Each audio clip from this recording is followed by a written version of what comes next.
I want to say a huge thank you to everyone who's put the kettle on and shared a cuppa for Australia's biggest morning tea. 28,000 Victorians are diagnosed with cancer every year.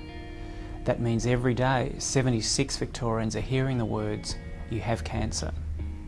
Your efforts through Australia's biggest morning tea are helping to reduce the impact of cancer in 3 important ways. I ask you to take a moment to see how the funds you raise are helping to make a difference.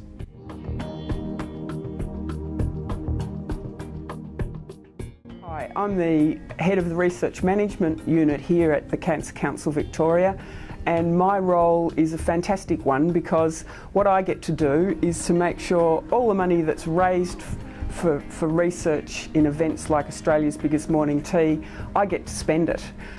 Last year we spent over $20 million on research.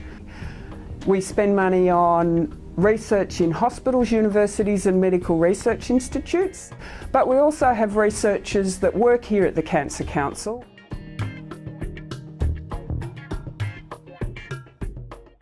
Competitive side of it is we get over 100 applications every year and only the top 10 or 12 get funded. There are always projects that the committees would love to fund, but we haven't got enough money. So thanks very much for fundraising for us. As you know, a lot of the money will be spent on cancer research, and the more money we have, the more research we can fund.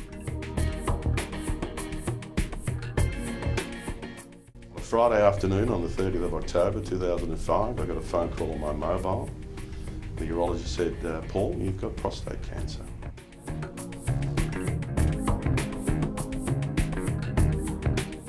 So when I got home, I sat in the lounge room, got the phone and rang the number. And it was one of the best things I've ever done, because within 48 hours of ringing that number, I had spoken to 4 guys who were all a similar age. You know, these weren't 75-year-olds, because what the Cancer Connect program people were able to do was match you with guys that are in your situation, age, family, kids, etc. These were people that, like me, had been diagnosed with prostate cancer, guys, and who I was talking to, and they were very much alive.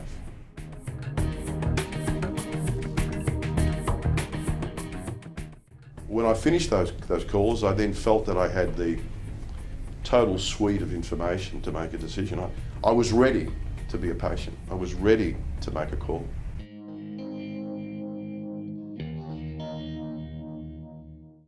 Cancer Council only exists through the generosity of people who put their hand in their pocket.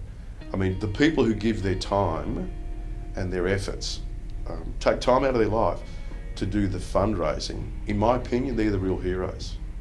Because without them, the Cancer Connect program, Cancer Council, wouldn't exist.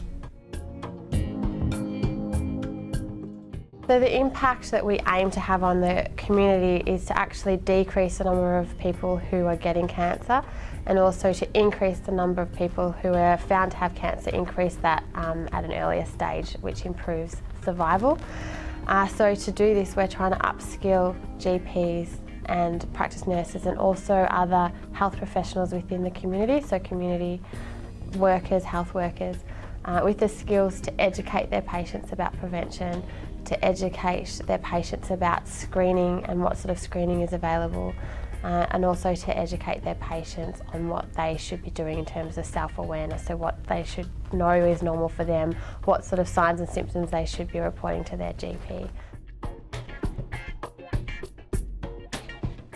Thank you to all of those who fundraise and raise money for the Cancer Council. It really helps us to provide the level of education and resources to general practice and the primary health sector to reduce the impact of cancer on our community. Whether you've got together with friends or family at home, organised a break at work, or got together with teammates at the local sports club, every cup counts.